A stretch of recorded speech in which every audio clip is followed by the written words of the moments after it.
ชินนาวงศารามรุ่งเรืองรองส่องแสงพระธรรมสุดเลิศล้ำผู้ถิ่นธานีผู้คนไกลไกลรวมแรงใจเสริมบารมีด้วยศรัทธานำพาชีวีให้ลูกนี้สุขีเรื่อยมา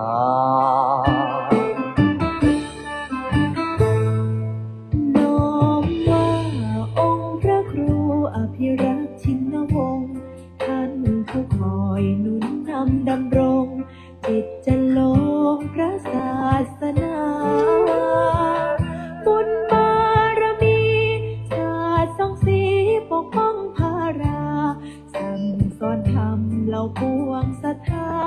เทศนาพ้นวัฏฏะสงสาร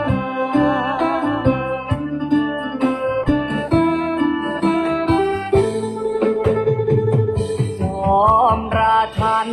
องค์มหาวชิราลงกรณ์ผู้ทรงเป็นมิ่งมาหิศรคุณบอนคุ้มครอบเขตพันใน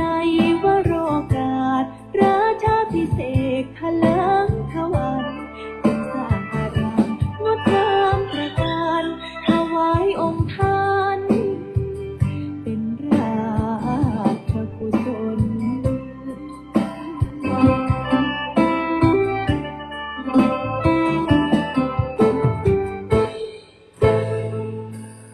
วัดป่าพุทธชินวงศารามกงไกลไกลแส่สองลือนามทั่วเขตขามต่างทายยินยนศูนย์รวมจิตใจสุดเลื่อมใสในดวงกมลของศรัทธาเหล่าสาธุชนสุขเลิศล้นบ่มีใดปาน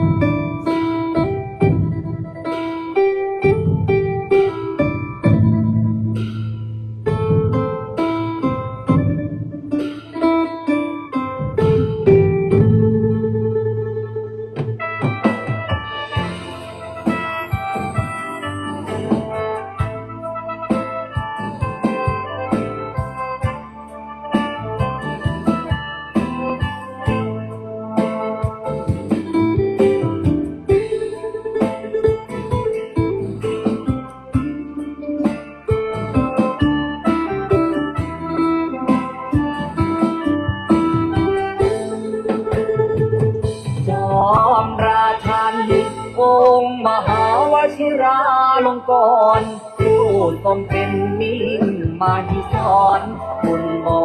นคุ้มครอบเขตพันในวโรกาสราชาพิเศษกทะเลิงทวันจึงสร้างอารามงดงามตระการถวายองค์ท่านเป็นราชกุศล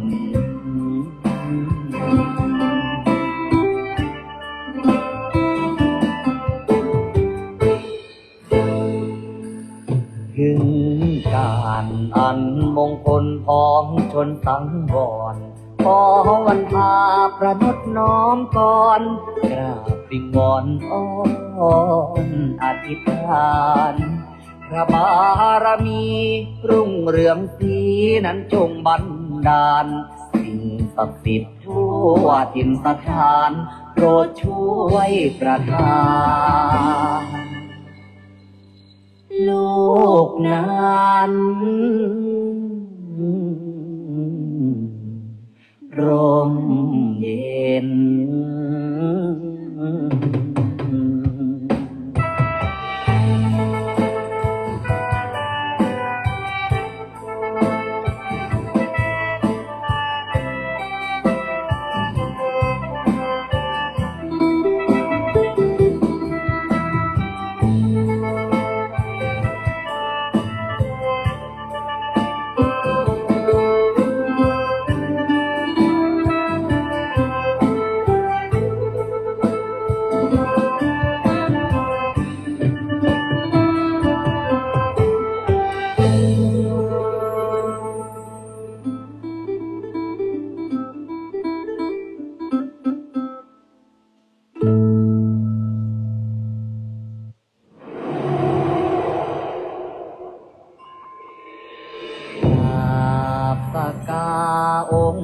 ยา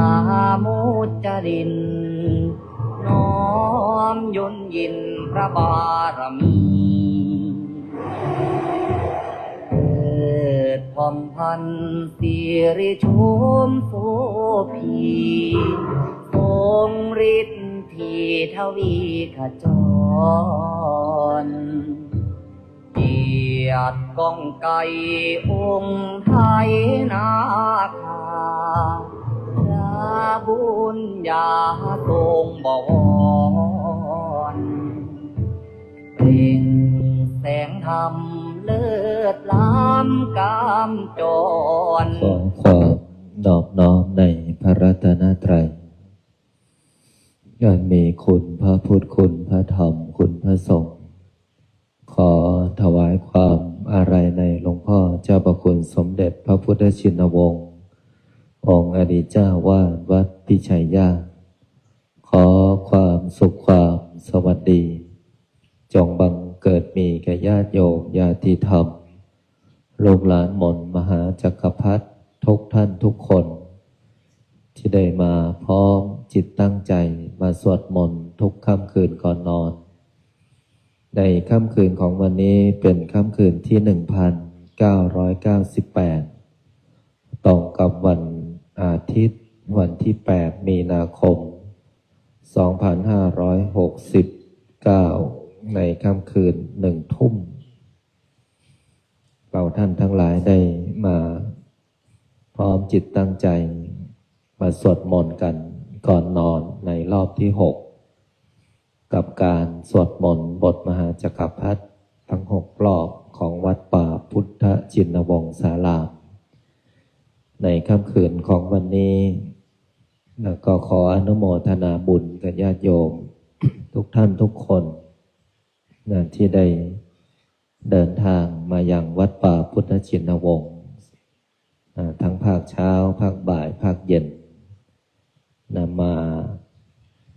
เที่ยวก็ดีมาสวดมนต์ก็ดีท่านทั้งหลายมาด้วยใจแห่งศรัทธาแล้วมาแล้วให้ก่อเกิดซึ่งความสุขในสิ่งที่ได้ทำค่ำคืนนี้นำท่านทั้งหลายสวดมนต์ที่ในถ้ำภาวนาโพธิญาณอีกค่ำคืนหนึ่งของวัดป่าพุทธชินวงศารามซึ่งในช่วงเดือนมีนาคมนี้ซึ่งทางวัดนั้นก็ได้เตรียมสถานที่หลายบุญด้วยกันบุญต้นเดือนบุญปฏิบัติธรรมก็ผ่านพ้นไปในช่วงของเดือนมีนาคมวันมาฆบูชาและในเดือนมีนาคมนี้ทางวัดป่าพุทธชินวงศารามก็จะได้จัดโครงการปริวาสกรรมนั่นก็คือการเข้าปริวาสซึ่งจะมีพระสงฆ์ทุกสารทิศที่จะเดินทางมาปฏิบัติธรรมสถานที่วันนี้ก็ได้กำหนดกันที่ม่อนพระโพธิสัตว์ก็จะเป็นการปักกฎตามพื้นดินล่มใต้ต้นไม้นะวันนี้ก็ได้กำหนดจุดขอบเขตกันซึ่งโครงการนี้จะเริ่มตั้งแต่วันที่20มีนาคมถึงวันที่29มีนาคมญาติโยมก็สามารถที่จะมาทำบุญถวายน้ำปานะตลอดถึงภัตตาหารเพลได้ตั้งแต่วันที่20ถึง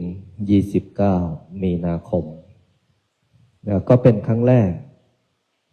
ที่ทางวัดนั้นได้กำหนดจัดปริวาสกรรมขึ้น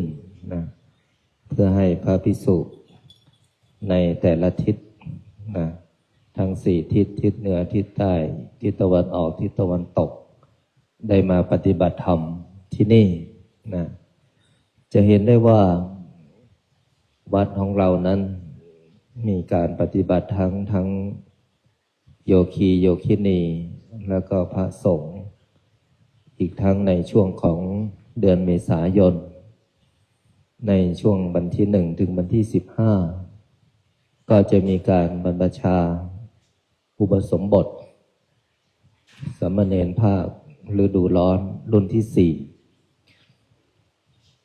วันนี้ก็ได้ไปดูสถานที่ในช่วงบ่ายก็จะเป็นอีกที่หนึ่งนะก็คือโรงเรียนบ้านห้วยเสขาวก็จะเป็นสถานที่ปฏิบัติธรรมของสามเณรภาคฤดูร้อนดังนั้นทุกที่ภายในวัดก็ได้ใช้ประโยชน์ทั้งหมดแล้วก็จะมีกิจกรรมนู่นอีกนะวันที่ 4, 5, 6หลังจากวันที่ 4, 5, 6ก็จะมีวันที่ 13, 14, 15ในช่วงสงกรานต์ก็แจ้งให้ญาติโยมได้ทราบว่าทางวัดก็จะมีการส่งน้ำพระสงฆ์องค์สามเณรทางวัดเราก็จะเริ่มตั้งแต่วันที่ 13, 14, 15เพราะจะมีญาติโยมเดินทางกลับต่างจังหวัดก็มากพอสมควรแล้วก็จะมาไหว้พระส่งน้ำพระตลอดถึงอธิษฐานขอพรสิ่งศักดิ์สิทธิ์ภายในวัดนั้นเราก็จะเจอกันแต่ละช่วงเวลางานบุญซึ่งมีญาติโยมมาที่นี่ค่อนข้างที่จะมากพอสมควรเพราะรู้ข่าวกันมีการปฏิบัติธรรมมีการสวดมนต์มีการส่งน้ำพระสงฆ์องค์สามเณรก็แจ้งให้ญาติโยมได้ทราบก็ขอให้พวกเราได้เป็นกระบอกเสียงเป็นสะพานบุญ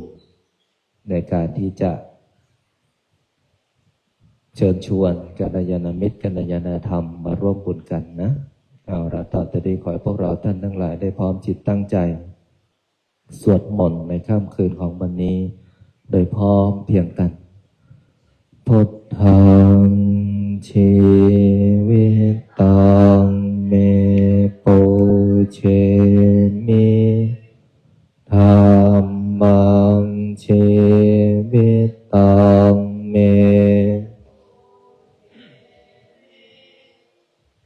สังฆังชีวิตังเมปุเชมิพุทธังวันธามิธัมมังวันธามิสังฆังวันธามิโคอุปัชฌาย์อาจาริยะโคนังวันธามิมาตาปิโตโคนังวันธามิภานไตรสิกขาโคนังวันธามินะโมตัสสะภะคะวะโตอะระหะโตสัมมาสัมพุทธัสสะนะโมตัสสะภะคะวะโตอะระหะโตสัมมาสัมพุทธัสสะนะโมตัสสะภะคะวะโตสัมมาสัมพุทธัสสะพุทธังสารนังคัจฉามิธัมมังสารนังคัจฉามิสังฆังสารนังคัจฉามิทุติยมปิธังสารนังคัจฉามิทุติยมปิ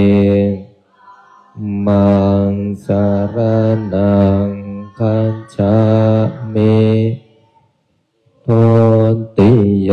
มปิสังฆังสารนังคัจฉามิตติยมปิพุทธังสารนังคัจฉา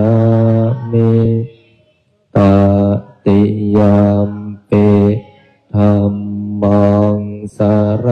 นังคัจฉามิตติยามปิสารนังคัจฉามิปานาติปานตา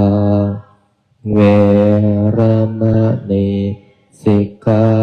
ปัฏฐังสมาธิยามิอาทินนาทานาเวรมณีสิกขาปัฏฐังสมาธิยามิสุมิจฉาจาราเวรมณีสิกขาปัฏฐังสมาธิยามิโมสาวาทาเวรมณีสิกขาปัฏฐังสมาธิยามิสุราเมรยะมัจจาปมาทัฏฐานาเวรมณีสิกขาปัฏฐังอิมานิปัญจสิกขาปัฏฐานิสมาธิยามิอิมานิปัญจปัฏฐานิสมาธิยามิอิมานิปัญจนิสมาธิยามิสีเรนะสุขติงยันติสีเลนะโภคสัมปทาสีเรนะนิพพุติงยันติตัสสมาวิโสทะเยนะโมตัสสะภะคะอะระหะโตสัมมาสัมพุทธัสสะนะ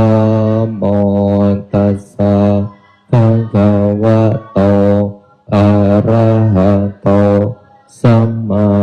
สัมพุทธัสสะนะโมตัสสะภะคะวะโตสัมมาสัมพุทธัสสะพุทธังอาราธนานังกโรมิธัมมังอาราธนานังกโรมิสังฆังอาราธนานังกโรมินะโมโพธิสัตว์โตขันติมายาอิติภคะวานะโมโพธิสัตว์โตอาคันติมายาอิติภคะวานะโมโพธิสัตว์โตอาคันติมายาอิติภคะวานะโมโพธิสัตว์โต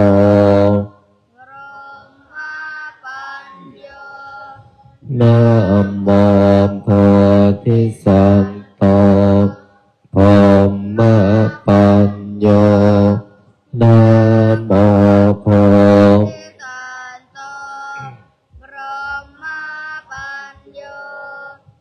โยนโทโสโมหะจิตเตนะปุณฑัสสมิงปะปะกะโตมายาคามะธรรมเมตังตังโท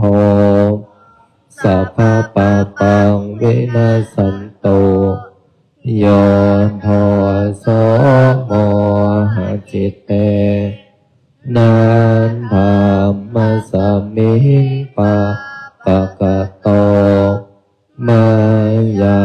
คามะธรรมเมกาตังโทวินาสันโตโยนโทสมโมกัสสมิงปะปะกะโตมายาคามะธรรมเมกาตังโทสังสัพพะปะปะวินาสันโตนะโมตัสสะภะคะวะโตสัมมาสัมพุทธัสสะนะโมตัสสะ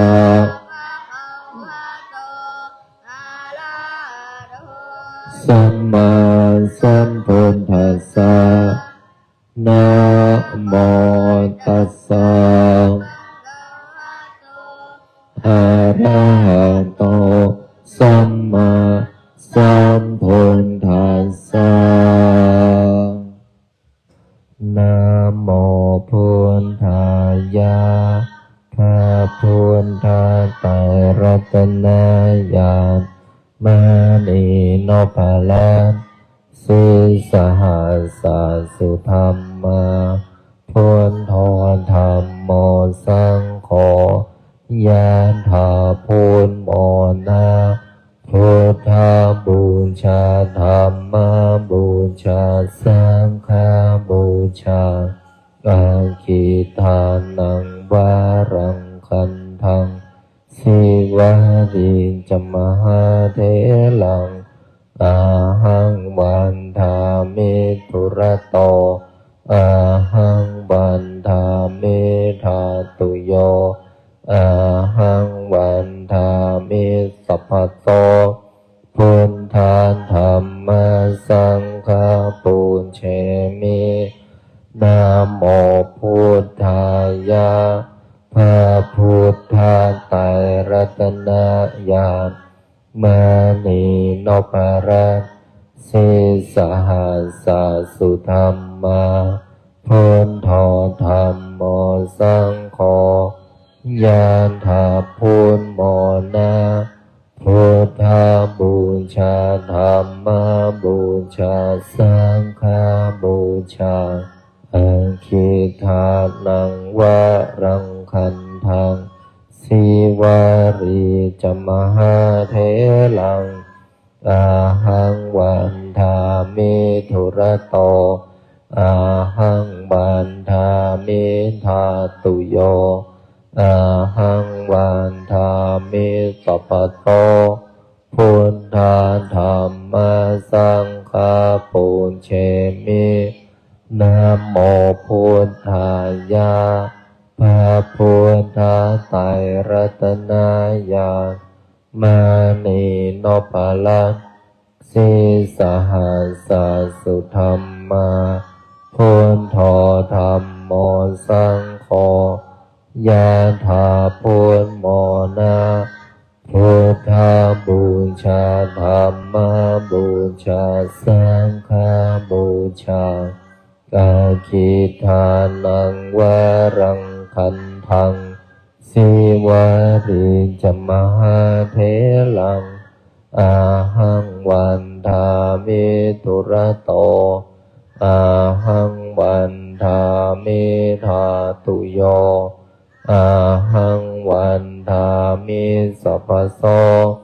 พุทธานธรรมสังฆปุญเชมินะโมพุทธายะพระพุทธไตรรัตนญาณมานีโนภารันสิสหัสสะสุธรรมาพุทโธธรรมโมสังโฆยะถาพุทโมนาพุทธบูชาธรรมบูชาสังฆบูชาอาคิทานังวารังคันทังสิวาริจมหาเถลัง อาหังวันทามิทุระโตอาหังวันทามิธาตุโยอาหังวันทามิสัพพโตพุทธาธัมมาสังฆาปูเชมินะโมพุทธายะพระพุทธไตรรัตนญาณมานีโนภลังสิสหัสสุธรรมาพุทโธธัมโมสังโฆยะถาพุทโมนะพุทธาบูชาธัมมาบูชาสังฆาบูชากาคิทานังวารังคันทังสิวาริจมหาเถลังอาหังวันทามิทุระโตอาหังวันทามิธาตุโยอาหังวันทามิสัพพโสพุทธาธัมมาสังฆาปูเชมินะโมพุทธายะพระพุทธไตรรัตนญาณมานีโนภลังสิสหัสสุธรรมาพุทโธธัมโมสังโฆยะถาพุทโมนะพุทธาบูชาธัมมาบูชาสังฆาบูชากาคิทานังวารังคันทังสิวาริจมหาเถลังอาหังวันทามิทุระโตอาหังวันทามิธาตุโยอาหังวันทามิสัพพโสพุทธาธัมมาสังฆาปูเชมินะโมพุทธายะพระพุทธไตรรัตนญาณมานีโนภลังสิสหัสสุธรรมาพุทโธธัมโมสังโฆยะถาพุทโมนะพุทธาบูชาธัมมาบูชาสังฆาบูชากาคิทานังวารังคันทังสิวาริจมหาเถลังอาหังวันทามิทุระโตอาหังวันทามิธาตุโยอาหังวันทามิสัพพโสพุทธาธัมมาสังฆาปูเชมินะโมพุทธายะพระพุทธไตรรัตนญาณมานีโนภลังสิสหัสสุธรรมาพุทโธธัมโมสังโฆยะถาพุทโมนะพุทธาบูชาธัมมาบูชาสังฆาบูชากาคิทานังวารังคันทังสิวาริจมหาเถลังอาหังวันทามิทุระโตอาหังวันทามิธาตุโยอาหังวันทามิสัพพโสพุทธาธัมมาสังฆาปูเชมินะโมพุทธายะพระพุทธไตรรัตนญาณมานีโนภลังสิสหัสสุธรรมาพุทโธธัมโมสังโฆยะถาพุทโมนะพุทธาบูชาธัมมาบูชาสังฆาบูชากาคิทานังวารังคันทังสิวาริจมหาเถลัง อาหังวันทามิตุระโตอาหังวันทามิธาตุโยอาหังวันทามิสัพพโสพุทธาธรรมสังฆปุญเชมินะโมพุทธายะพระพุทธไตรรัตนญาณมานีโนปะละสิสหัสสะสุธรรมาพุทโธธรรมโมสังโฆยะถาพุทโมนะพุทธบูชาธรรมบูชาสังฆบูชากาคิทานังวรังคันทังสิวาริจมหาเถลังอาหังวันทามิตุระโตอาหังวันทามิธาตุโยอาหังวันทามิสัพพโสพุทธาธรรมสังฆปุญเชมินะโมพุทธายะพระพุทธไตรรัตนญาณมานีโนปะละสิสหัสสะสุธรรมาพุทโธธรรมโมสังโฆยะถาพุทโมนะพุทธบูชาธรรมบูชาสังฆบูชากาคิทานังวรังคันทังสิวาริจมหาเถลังอาหังวันทามิตุระโตอาหังวันทามิธาตุโยอาหังวันทามิสัพพโสพุทธาธรรมสังฆปุญเชมินะโมพุทธายะพระพุทธไตรรัตนญาณมานีโนปะละสิสหัสสะสุธรรมาพุทโธธรรมโมสังโฆยะถาพุทโมนะพุทธบูชาธรรมบูชาสังฆบูชากาคิทานังวรังคันทังสิวาริจมหาเถลังอาหังวันทามิตุระโตอาหังวันทามิธาตุโยอาหังวันทามิสัพพโสพุทธาธรรมสังฆปุญเชมิ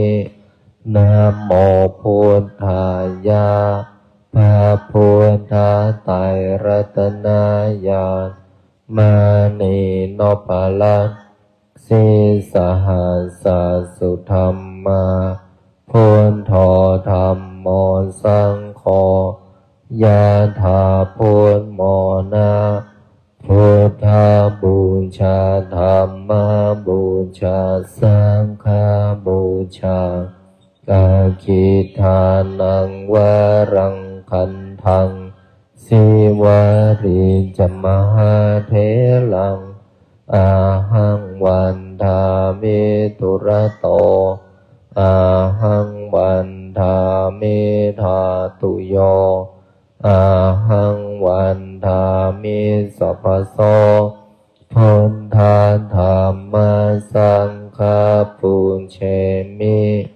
นะโมพุทธายะพระพุทธไตรรัตนญาณมานีโนปะละสิสหัสสะสุธรรมาพุทโธธรรมโมสังโฆ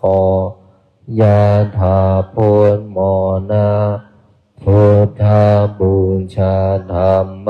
บูชาสังฆบูชากาคิทานังวรังคันทังสิวาริจมหาเถลัง อาหังวันทามิตุระโตอาหังวันทามิธาตุโยอาหังวันทามิสัพพโสพุทธาธัมมาสังฆาปุญเชมินะโมพุทธายะพระพุทธไตรรัตนญาณมานีโนปะละสิสหัสสสุธรรมาพุทโธธัมโมสังโฆยะถาพุทโมนะ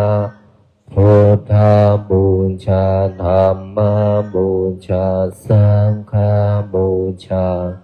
กาคิทานังวารังคันทังสิวาริจมหาเถลังอาหังวันทามิตุระโตอาหังวันทามิธาตุโยอาหังวันทามิสัพพโสพุทธาธัมมาสังฆาปุญเชมินะโมพุทธายะพระพุทธไตรรัตนญาณมานีโนปะละสิสหัสสสุธรรมาพุทโธธัมโม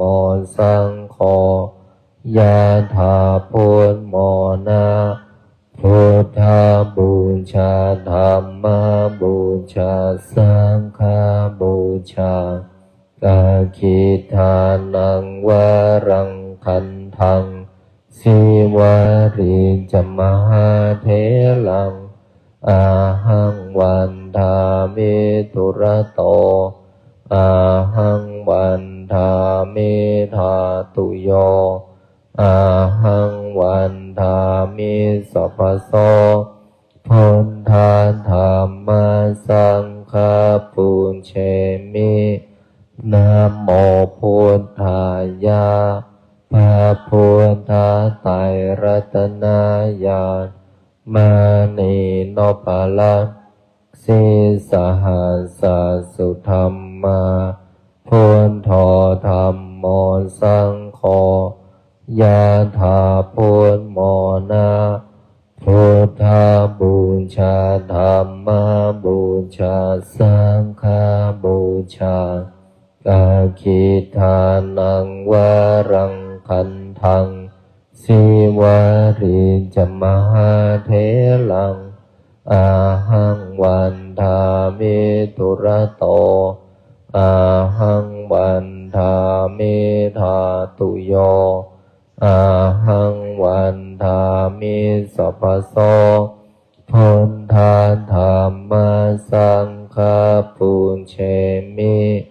นะโมพุทธายะพระพุทธไตรรัตนญาณมานีโนปะละสิสหัสสสุธรรมาพุทโธธัมโมสังโฆยะถาพุทโมนะพุทธาบูชาธัมมาบูชาสังฆาบูชากาคิทานังวารังคันทังสิวาริจมหาเถลังอาหังวันทามิตุระโตอาหังวันทามิธาตุโยอาหังวันทามิสัพพโสพุทธาธัมมาสังฆาปุญเชมินะโมพุทธายะพระพุทธไตรรัตนญาณมานีโนปะละสิสหัสสสุธรรมาพุทโธธัมโมสังโฆยะถาพุทโมนะพุทธาบูชาธัมมาบูชาสังฆาบูชากาคิทานังวารังคันทังสิวาริจมหาเถลัง อาหังวันทามิทุระโตอาหังวันทามิธาตุโยอาหังวันทามิสัพพโสพุทธาธัมมาสังฆาปุญเชมินะโมพุทธายะพระพุทธไตรรัตนญาณมานีโนปะละสิสหัสสะสุธรรมาพุทโธธัมโมสังโฆยะถาพุทโมนะพุทธาบูชาธัมมาบูชาสังฆาบูชากาคิทานังวรังคันทังสิวาริจมหาเถลังอาหังวันทามิทุระโตอาหังวันทามิธาตุโยอาหังวันทามิสัพพโสพุทธาธัมมาสังฆาปุญเชมินะโมพุทธายะพระพุทธไตรรัตนญาณมานีโนปะละสิสหัสสะสุธรรมาพุทโธธัมโมสังโฆยะถาพุทโมนะพุทธาบูชาธัมมาบูชาสังฆาบูชาอาคิทานังวะรังคันทังสิวาริจมหาเถลัง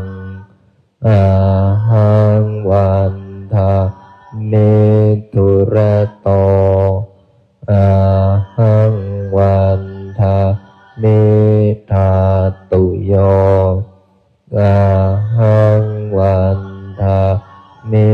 สัพพโสพุทธาธัมมาสังฆาปุญเชมิ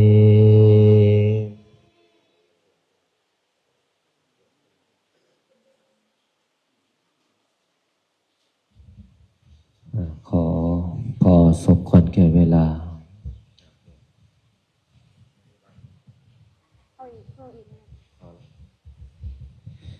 ปรับเปลี่ยนอิริยาบถท่านั่งเข้าสู่การทำสมาธิ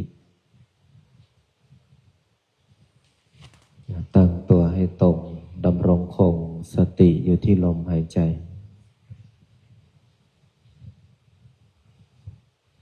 หายใจเข้าลึกๆหายใจออกยาวๆ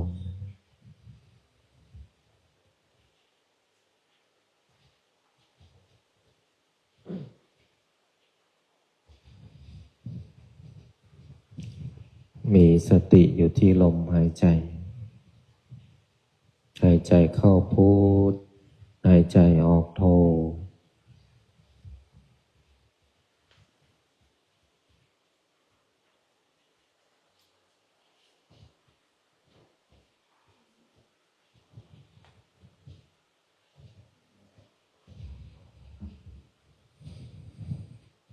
มีสติทุกขณะในขณะที่กำหนดวางจิตให้สบายสบายไม่เพ่งไม่เก่งไม่ส่งจิตไปในที่หนึ่งที่ใดจิตสบายสบายจิตผ่อนคลายอารมณ์จิตไม่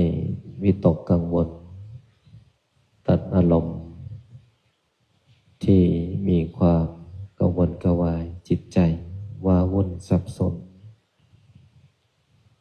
ตัดพลังงานที่ไม่ดีสร้างจิตที่เกิดเป็นสมาธิให้ตั้งมั่นให้มีอารมณ์เดียวอารมณ์หนึ่ง นั่นหมายถึงการกำหนดที่ลมหายใจ หายใจเข้าพุทหายใจออกโท เมื่อจิตของเราสงบนิ่งผ่อนคลายสบายเมื่อจิตของเราผ่อนคลายเหมือนจิตของเราปลดปล่อยความรู้สึกที่ตึงเครียดอารมณ์ใดที่สะสมก็จะทำให้เรารู้สึกไม่สบายใจการสวดมนต์ทำสมาธิแผ่เมตตาเป็นการ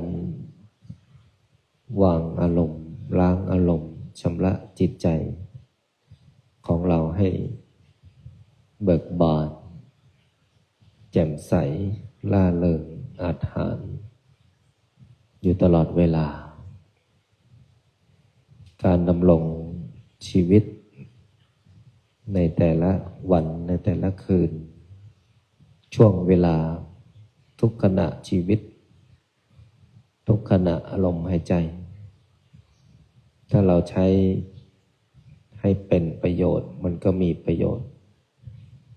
ถ้าเราใช้ไม่เป็นประโยชน์มันก็หมดประโยชน์ในสิ่งที่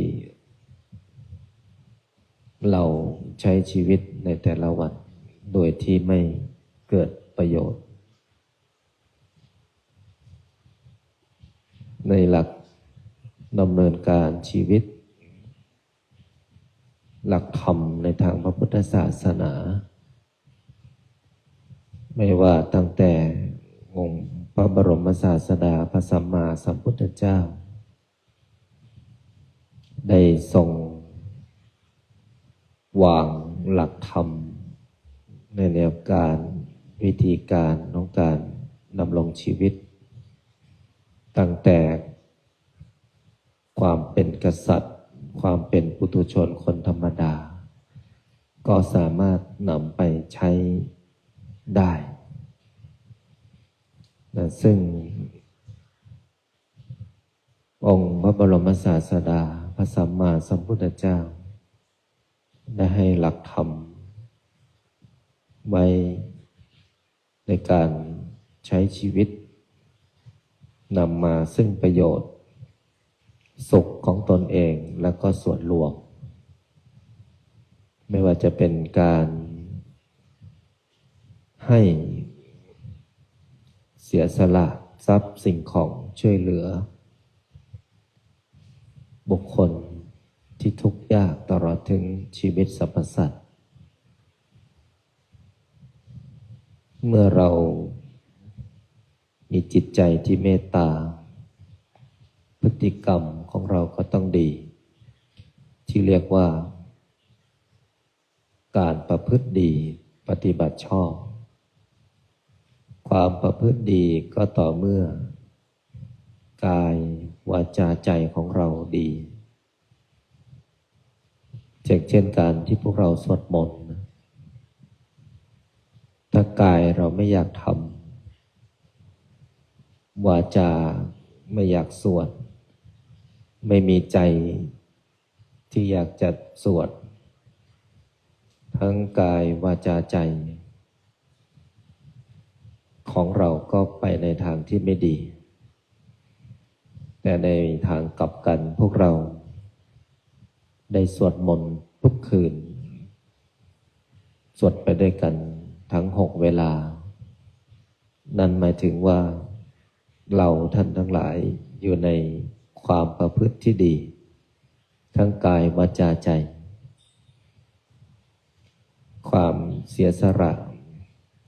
หรือการเสียสละความสุขส่วนตนเพื่อส่วนรวมอันนี้ทำได้ยากแต่ถ้าบุคคลใดที่มีธรรมมีศีลธรรมมีคุณธรรมมีเมตตาธรรมบุคคลนั้นก็จะเป็นบุคคลที่สละความสุขส่วนตนเพื่อส่วนรวมในการบริจาคในการเสียสละการต่อมานั้นก็คือความซื่อตรง ซื่อตรงต่อตนเองซื่อตรงต่อจิตใจไม่ทำร้ายจิตใจตัวเอง และไม่ทำร้ายจิตใจของบุคคลอื่นมีความประพฤติสุจริตทั้งกายวาจาใจบุคคลนั้นก็จะมีความซื่อตรงในการดำรงชีวิตความอ่อนโยนความเพียรมีความอัธยาศัยที่ดีทั้ง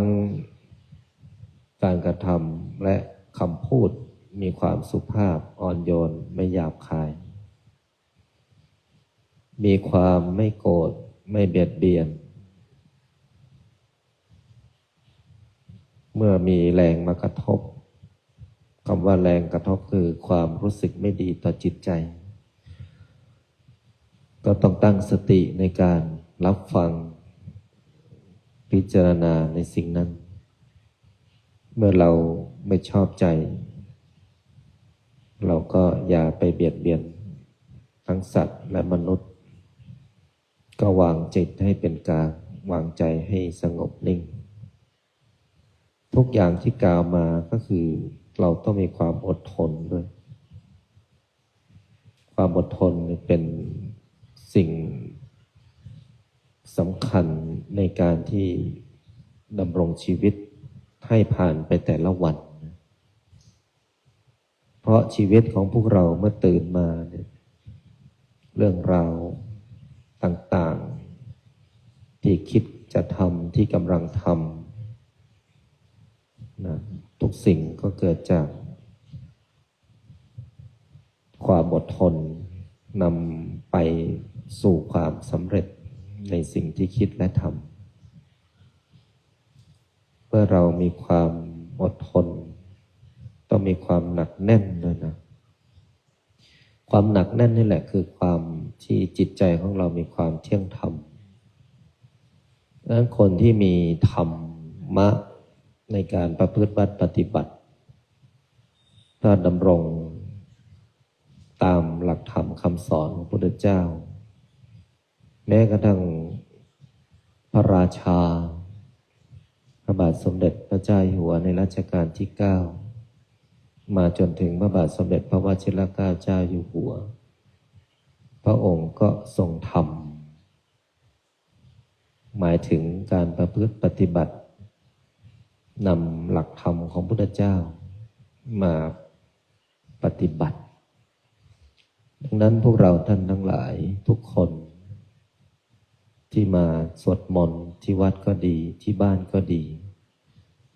ขอให้ทุกคนจงใช้ลมหายใจและชีวิตและเวลาให้มีประโยชน์การที่ใช้ชีวิต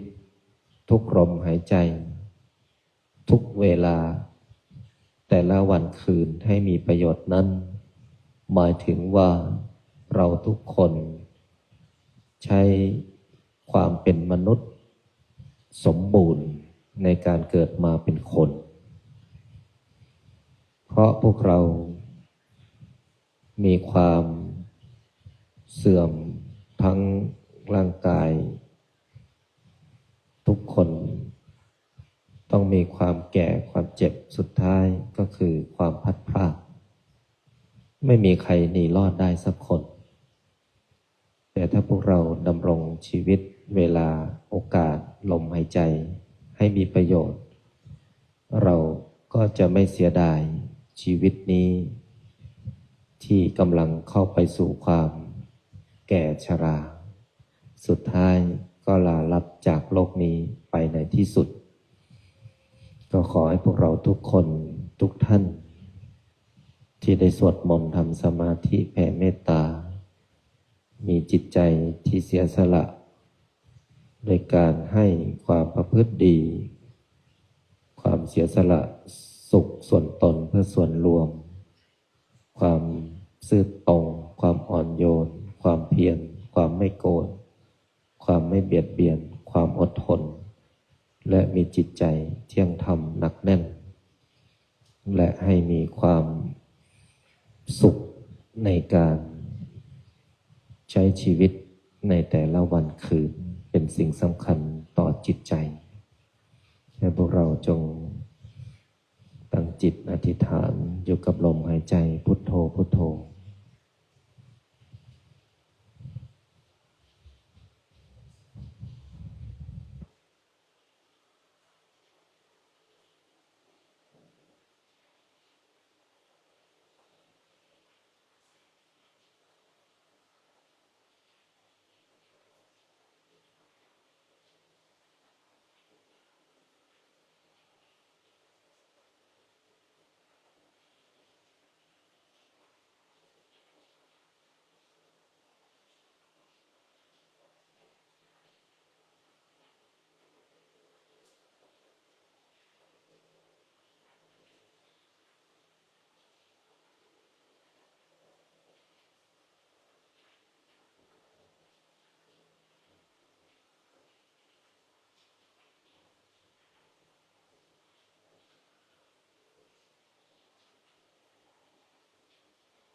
พอสมควรแก่เวลาให้พวกเราท่านทั้งหลายได้ถอดถอนคลายออกจากสมาธิ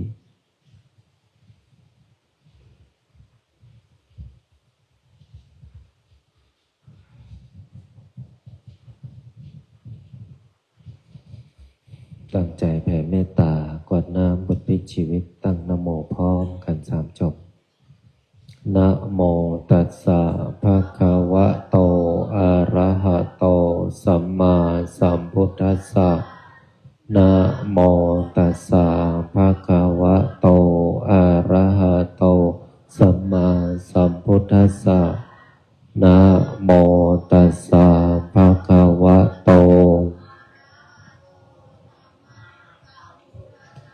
พุทธังสรณังคัจฉามิ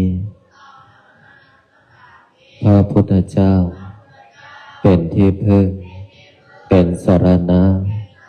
ของข้าพเจ้าธัมมังสรณังคัจฉามิพระธรรมเป็นที่พึ่งเป็นสรณะของข้าพเจ้าสังฆังสรณังคัจฉามิพระสงฆ์เป็นที่พึ่งเป็นสรณะของข้าพเจ้าสุทธัสโธอะสะโมโลเกพระพุทธเจ้าอันมีพระนามว่าสิทธัตถะพระพุทธเจ้าไม่มีผู้อื่นผู้ใดเสมอเปี่ยมในโลกนะโมโพธิสัตว์โตอาคันติมายะอิติภควาสิริวิชโยนะโมพุทธายะนะติตังพยามะนาคายะอภินังนาคาสาธุโนพันเตยะมาอิติปิโสภควายามาราชาโน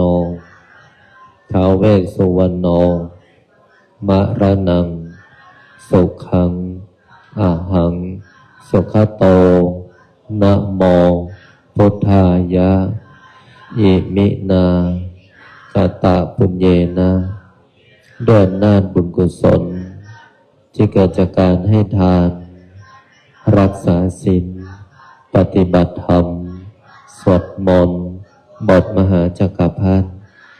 ทำสมาธิแผ่เมตตากวดน้ำบทพลิกชีวิตในค่ำคืนนี้ขอน้อมถวาย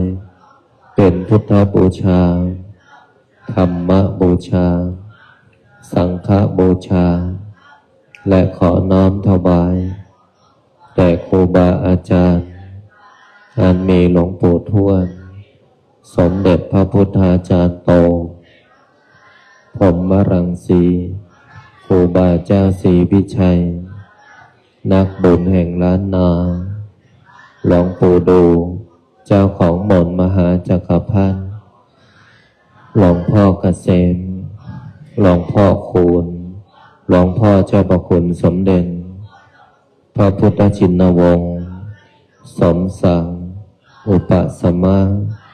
มหาเถระองค์อดีตเจ้าวาดวัดพิชัยญาณทุกโรมและหลวงตามา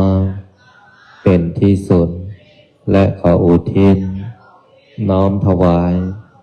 เป็นพระราชกุศลแด่ดวงทิพวิญญาณ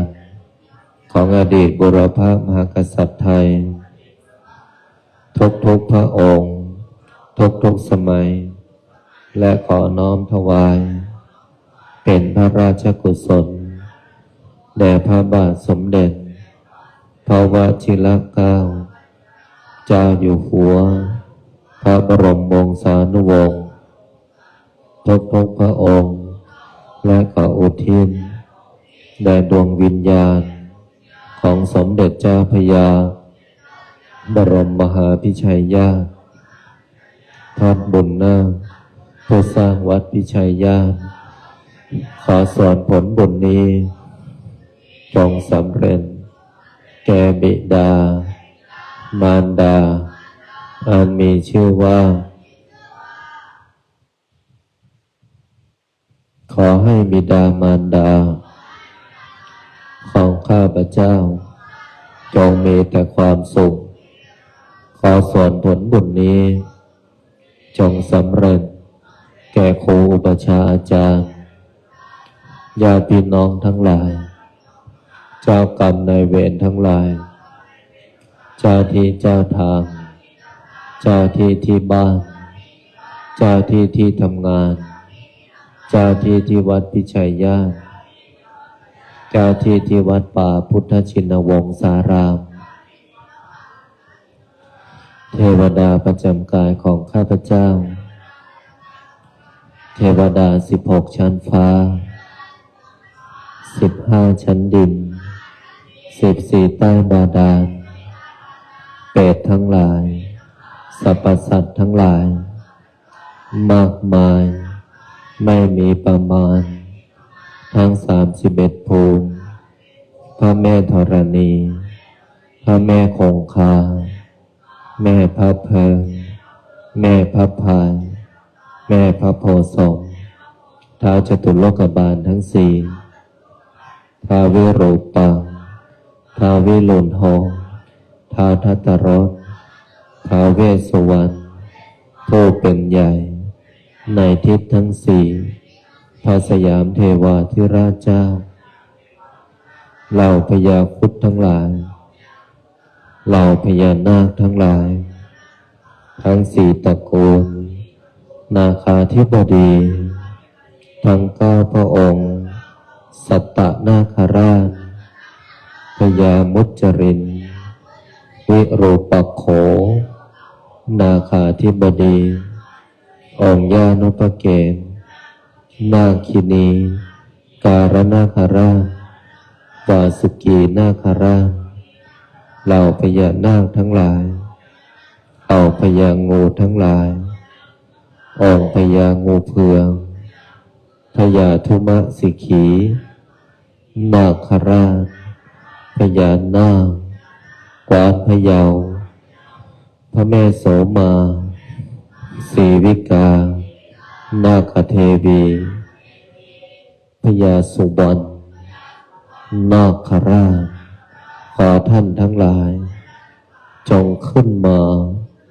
จงมาอนุโมทนาจงมีส่วนในบุญของข้าพเจ้าในค่ำคืนนี้ขอส่วนผลบุญนี้จงสำเร็จแก่ทวยเทพเทวดาเทพาอารักษ์ทั้ง5 องค์ที่ปกปักรักษาประเทศชาติบ้านเมืองให้ร่มเย็นเป็นสุขอันมีชื่อว่าพระเสื้อเมือง พระทรงเมืองพระการชัยศรีเจ้าพ่อเจตคุกเจ้าพ่อหอกองอีกทั้งศาลหลักเมืองทั้งสี่ภาคทุกจังหวัดบนผืนแผ่นดินไทยขอให้ท่านทั้งหลายจงมีส่วนในบุญขอส่วนผลบุญนี้จงเป็นบุญต่อบุญเป็นทรัพย์ต่อทรัพย์เป็นสมบัติต่อสมบัติเป็นบารมีต่อบารมีเป็นอำนาจต่ออำนาจเป็นยศต่อยศให้ข้าพเจ้าทั้งหลายได้มีมหาสมบัติเอาไว้ทำทานไม่รู้จักสิ้นไม่รู้จักหมดตั้งแต่แรกเกิดจนสิ้นอายุไขหากแม้นว่าสิ้นอายุไขไปแล้วขอให้ได้ไปเกิดบนภพภูมิที่ดีบนโลกสวรรค์หากแม้นว่าจะกลับมาเกิดขอให้ได้เกิดพบพระพุทธศาสนาในยุคของพระศรีอริยเมตไตรขอให้ได้เกิดในตระกูลสัมมาทิฏฐิเป็นตระกูลเศรษฐีขอให้ได้ที่สุดแห่งรูปสมบัติทรัพย์สมบัติคุณสมบัติสวรรค์สมบัตินิพพานสมบัติจงบังเกิดมีแก่ข้าพเจ้าอันมีชื่อว่าขอให้ดวงจิตของข้าพเจ้าจงเป็นดวงจิตที่ผ่องใสปราศจากความทุกข์ความโลภความโกรธความหลงความชั่วแม้เล็กน้อยอย่าได้พูดอย่าได้คิดอย่าได้ทำให้ได้ทำแต่คุณงามความดีตราบหมดสิ้นอายุไขจะเดินทางไปที่หนตำบลใดในทิศทั้งสี่จงมีแต่คนรักจงมีแต่คนเมตตาจงมีแต่คนอุปถัมภ์คนดีจงเข้ามาคนไม่ดีจงออกไปสิ่งดีๆจงเข้ามาสิ่งไม่ดีอย่าเข้ามาใกล้ขอให้ข้าพเจ้าจงเป็นผู้เจริญทั้งทางโลกและทางธรรมเจริญในอายุวันนะสุขะภระสัตติสมาธิและปัญญาจงบังเกิดมีแก่ข้าพเจ้าอันมีชื่อว่าขอส่วนผลบุญนี้จงส่งผลให้ข้าพเจ้าจะกระทำการงานสิ่งใดในพื้นปฐพีนี้ไม่ว่าบนบกในน้ำในอากาศขอการงานสิ่งนั้นจงพันสำเร็จคำว่าไม่ได้คำว่าไม่มีคำว่าขัดข้องอุปสรรคใดๆปัญหาใดๆต่อการดำเนินชีวิตการงานการเงินบริวารสุขภาพโรคร้ายโรคเวร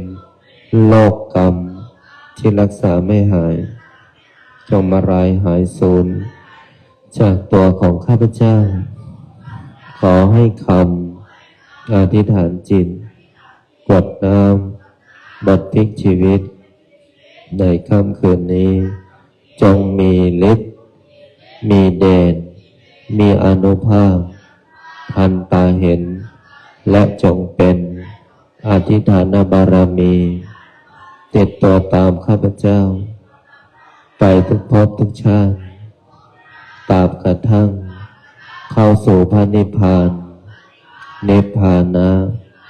ปัจจโยโหตุ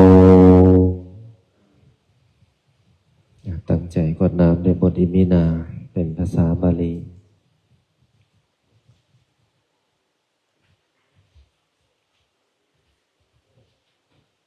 อิมินาบุญญาคัมเมนาโอปัชฌายาโคโนตาลาอาจาตาปิตาจายาตากาโสริโยจันทิมาราชาโคนาวันตา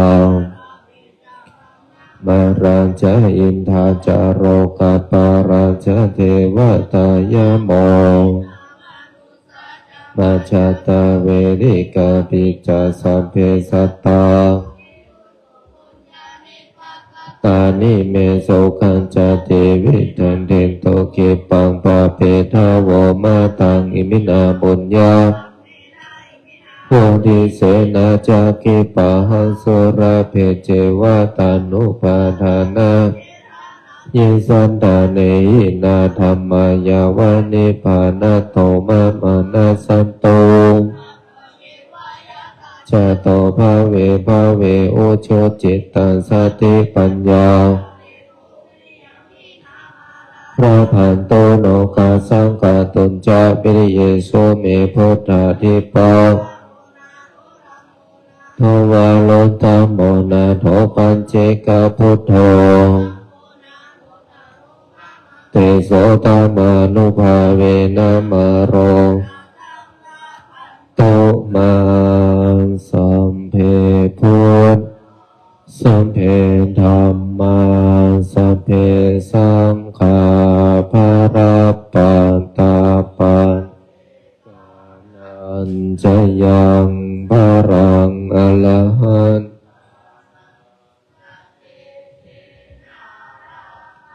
ทันธามิสัมภาโสสัมเพพุทธสัมเพธัมมาสัมเพสังฆาภาราปันตาปันภารังอรหันตานันทันธามิสัพพะโสพุทธังอธิฐามิธัมมังสังฆังอธิฐามิขออำนาจบุญกุศลที่เกิดจากการสวดมนต์บทมหาจักรพรรดิทำสมาธิแผ่เมตตากวดน้ำบทพลิกชีวิตในค่ำคืนของวันนี้บุญใดกุศลใดที่สำเร็จแล้วจงประสิทธิประทานพรให้ลูกหลานมนต์มหาจักรพรรดิทุกคนทุกท่านจงมีแต่ความสุขความเจริญนึกคิดทำปรารถนาสิ่งใดขอให้สิ่งนั้นพันสำเร็จสมความปรารถนาทุกประการ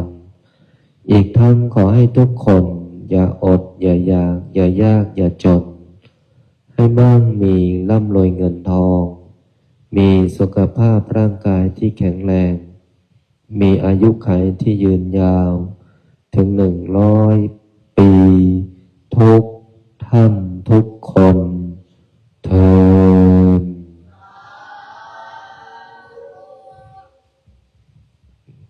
นอนหลับฝันดีบนรักษาเทวดาคุ้มครองทุกคน